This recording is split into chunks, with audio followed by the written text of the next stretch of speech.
নমস্কার বন্ধুরা, শিখা সোম চ্যানেলে তোমাদের সবাইকে স্বাগত জানাই। আশা করি তোমরা সবাই ভালো আছো এবং সুস্থ আছো। আজকে আমি আলু আর মুগ ডাল দিয়ে সম্পূর্ণ নিরামিষভাবে একটা রেসিপি বানাবো, যেটা ভাত, রুটি, লুচি, পরোটা যে কোনোর সাথে খেতে অসাধারণ লাগে। তবে চলো শুরু করি আমার আজকের রেসিপি। প্রথমে আমি কড়াইতে 2 চামচ সাদা তেল দিয়ে দিলাম। এটা সর্ষের তেল দিয়েও করা যাবে। তার মধ্যে একটু গোটা জিরে দিয়ে আমি 2টো আলু এরম করে কেটে নিয়েছি। সে আলুটা দিয়ে আমি এবার একটু ভেজে নেব।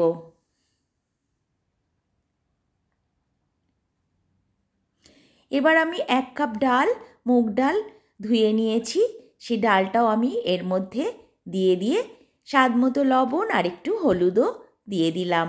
তার সাথে 1 চামচ জিরের গুঁড়ো ও 1 চামচ ধনের গুঁড়ো, এইগুলো দিয়ে আমি এটাকে ভালো করে একটু ভেজে নেব।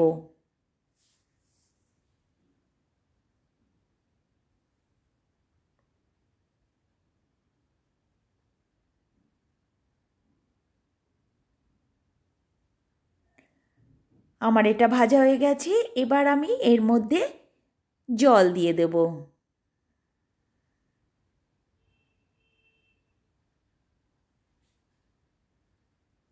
খুব বেশি জল দেব না, কারণ এটা একটু মাখা মাখাই হবে।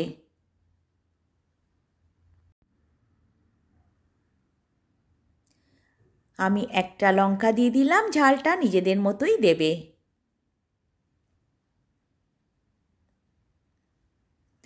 এর মধ্যে আমি এবার কিছু ধনেপাতা দিয়ে দিলাম।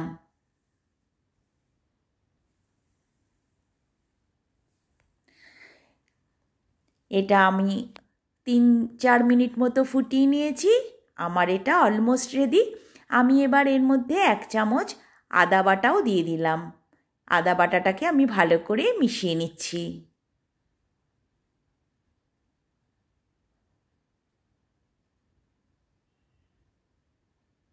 আমার ডাল একদমই গলে গেছে, আলুও গলে গেছে।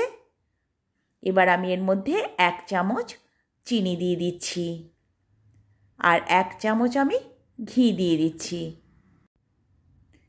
এবার এটাকে আমি খুব ভালোভাবে একটু মিশিয়ে নিয়ে এটাকে আমি নামিয়ে দেখাবো।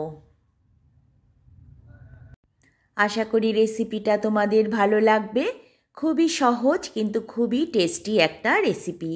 আমার এরকম রেসিপি যদি দেখতে চাও তাহলে নতুন বন্ধুদের বলবো আমার চ্যানেলটাকে সাবস্ক্রাইব করে আমার পাশে থেকো।